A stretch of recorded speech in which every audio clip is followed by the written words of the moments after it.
Muito obrigada, Sr. Presidente. Queria começar por cumprimentar a Sra. Ministra, as senhoras e os senhores Secretários de Estado, e eu começava por saudar a sua decisão de trazer aqui vários mapas, alguns dos quais sobre o ciclo do desemprego e da taxa de emprego.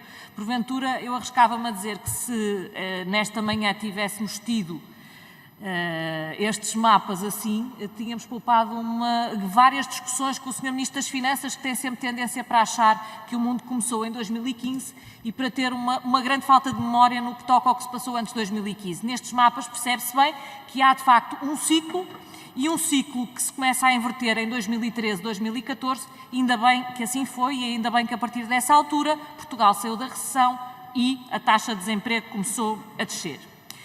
Tenho 4 perguntas concretas, muito concretas para si, Sra. Ministra. A primeira tem a ver com as pensões mínimas sociais e rurais, que, como se sabe, são as pensões mais baixas de todas.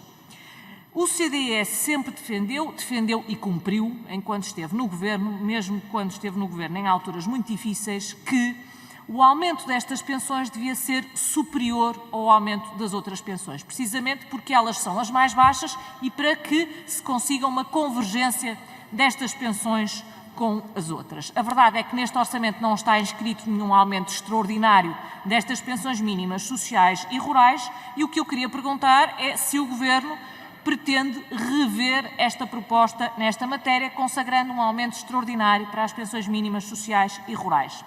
E eu gostava de lembrar alguns números, porque às vezes quando falamos disto eu creio que não temos bem presentes de que é que estamos a falar. Quando estamos a falar da pensão mínima, estamos a falar de uma pensão de cerca de pouco mais de 270 euros.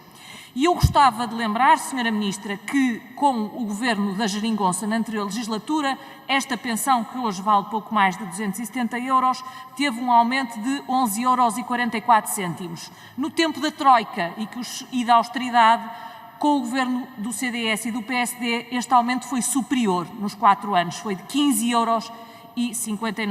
euros. Se falarmos de uma pensão rural, que vale hoje pouco mais de 250 euros, o aumento que o Governo da Geringonça na anterior legislatura conseguiu fazer acumulado foi de 10,54 euros. No tempo da Troika e no Governo do CDS e do PSD, o aumento para estas pensões conseguiu-se que fosse de 14,39 euros. Já se olhamos para a pensão mais baixa de todas, para a pensão social, que vale pouco mais de 210 euros por mês, este Governo e o Governo da Geringonça, ao longo dos 4 anos da última legislatura, fez-lhe um aumento de 8,79 euros. No tempo do Governo PSD-CDS, no tempo da Troika, este aumento foi de 12,01 euros. Como se vê, às vezes, quando se diz que é preciso olhar para aqueles que mais precisam, dar mais aos que menos têm e a preocupação com os que menos têm, é muito diferente a retórica do Governo da Geringonça e a prática. Longe estão os tempos em que o PCP prometia aumentos de 25 euros a estas pensões. Mas atendendo a que, no orçamento deste ano, estamos a falar de um aumento na pensão mínima que o Governo está a propor de 1,91 €, na pensão rural de 1,77 € e na pensão social de 1,47 €, eu pergunto à Sra. Ministra se estes não terão bem menos do que outros que menos têm e se não valeria a pena fazer um aumento extraordinário destas pensões que, mais uma vez digo, são as mais baixas.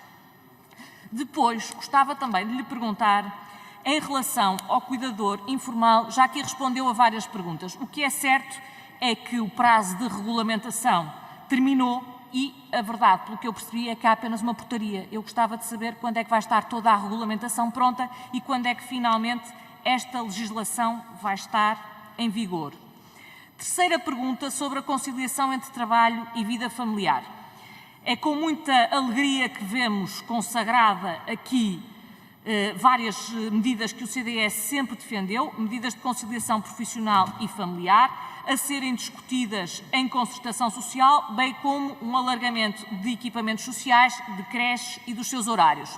O que eu gostava de perceber, Sra. Ministra, é quando é que esta discussão estará feita e estas medidas estarão concretizadas, uma vez que elas correspondem exatamente a medidas que o CDS aqui propôs na legislatura passada e que então o PS e os partidos da Geringonça chumbaram e reprovaram. E, portanto, se não estão em vigor, é porque os senhores não tiveram vontade de as pôr em vigor mais cedo. Eu gostava de perceber se isto vai ser apenas uma promessa ou se vai, de facto, ser uma realidade. E depois, duas perguntas que têm a ver com a execução de despesa e também com dotação orçamental. A primeira tem a ver com o subsídio de doença, Sra. Ministra.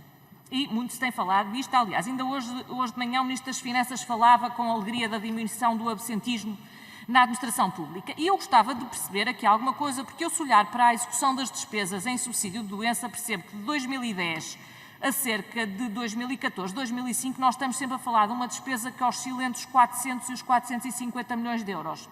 Só que a partir de 2016 ela começa a subir de tal maneira que aquilo que está previsto em 2020 são 641 milhões de euros. Este ano foram 611 milhões de euros e em 2018 tinham sido 560 milhões de euros. São aumentos com muita expressão. E, portanto, o que eu pergunto aqui, atendendo a que o subsídio de doença tem a ver com esse mesmo, com o subsídio que se paga quando as pessoas estão doentes, o que eu pergunto, Sra. Ministra, é das duas uma, ou há aqui um problema sério de saúde pública, e eu gostava que a Sra. Ministra me explicasse que medidas é que o Governo está a tomar, porque de facto há um aumento que é expressivo nas dotações para o subsídio de doença, ou então há aqui um problema é que se está a pagar o subsídio de doença a alguém que não está de facto doente e não precisa. E, portanto, o que eu queria entender é se o Governo olha para isto, se tem alguma explicação para o aumento que é substancial desta dotação do subsídio de doença. E depois também queria saber, no caso do rendimento social de inserção, e com isto termino, porque em 2019 o Governo previa uma execução da rubrica de RSI inferior a 2018, o que, do meu ponto de vista, faz sentido, pois se o desemprego está a descer, se a economia está a crescer, ainda que muito moderadamente, é normal que a dotação para o RSI diminua. O que eu já não acho assim tão normal é que ela aumente de 2019 para 2020, pois se afinal o ritmo de crescimento da economia vai ser o mesmo.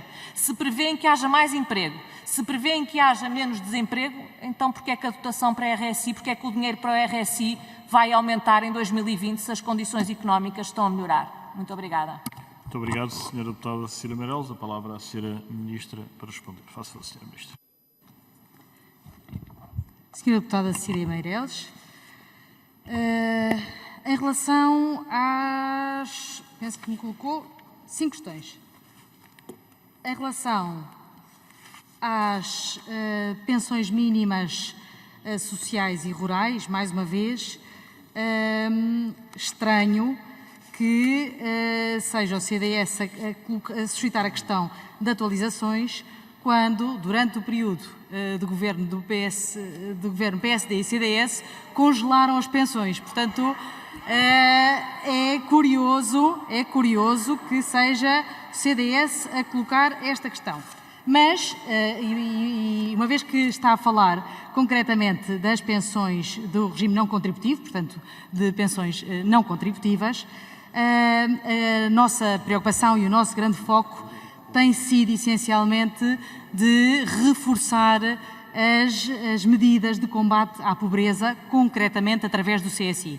Este tipo de beneficiários de pensões têm no CSI, de facto, um instrumento para completar e complementar o valor que auferem relativamente ao regime não contributivo e, portanto, aqui também a nossa preocupação em reforçar o valor do CSI e a forma também das pessoas conseguirem aceder às prestações do CSI. Portanto, neste caso, em relação ao CSI, repito que há aqui um esforço de convergência do valor de referência do CSI com o valor de limiar de pobreza no horizonte da legislatura, em que assumimos aqui um aumento por beneficiário de 189 euros anual já em 2020. Aproveito para relembrar que a taxa de pobreza em 2013,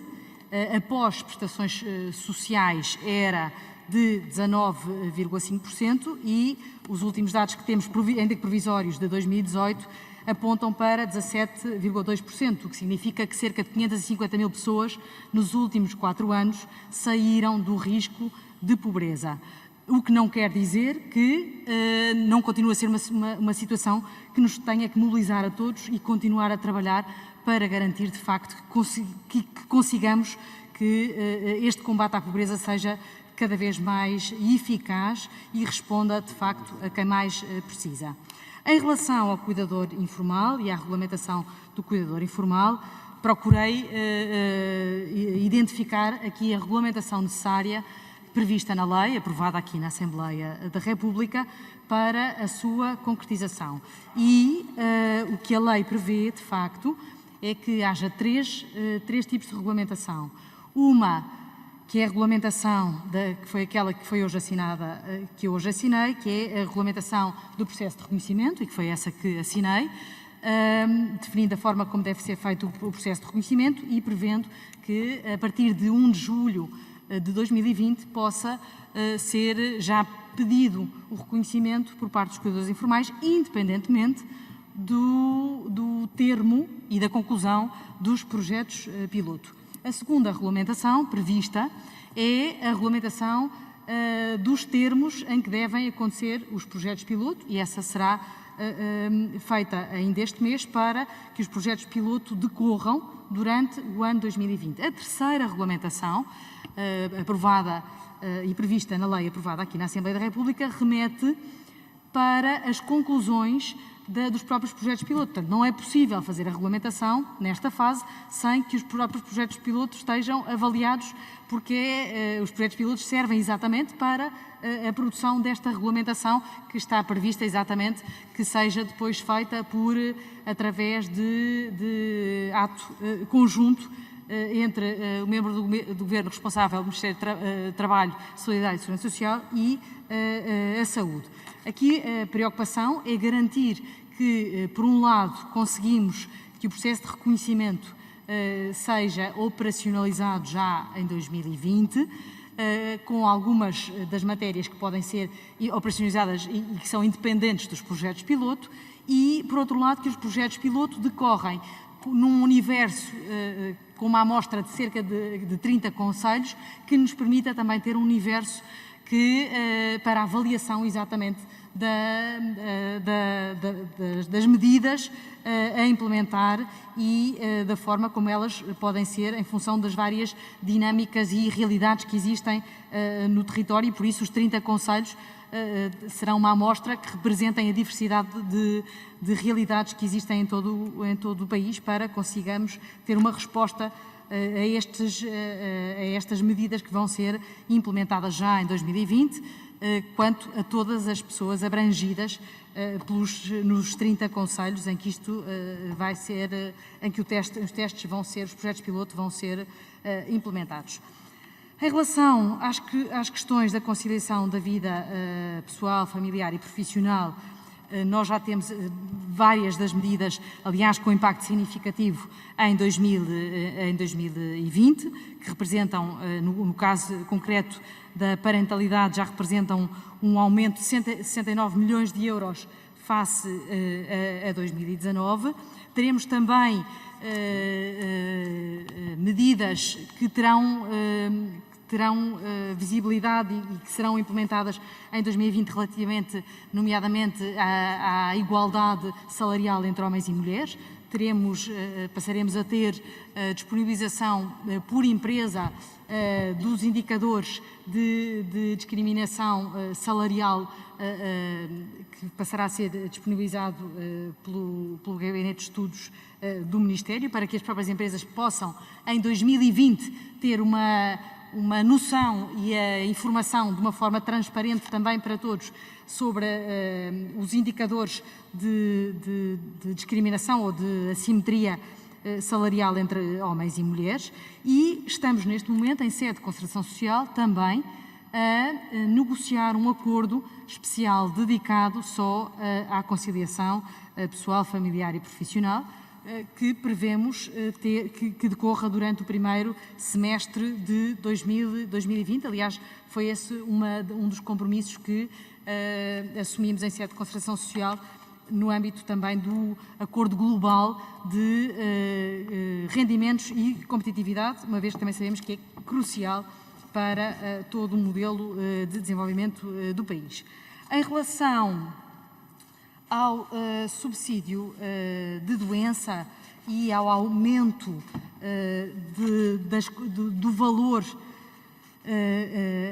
da rúbrica do subsídio de doença, ele resulta essencialmente, por um lado, é influenciado este valor por vários indicadores.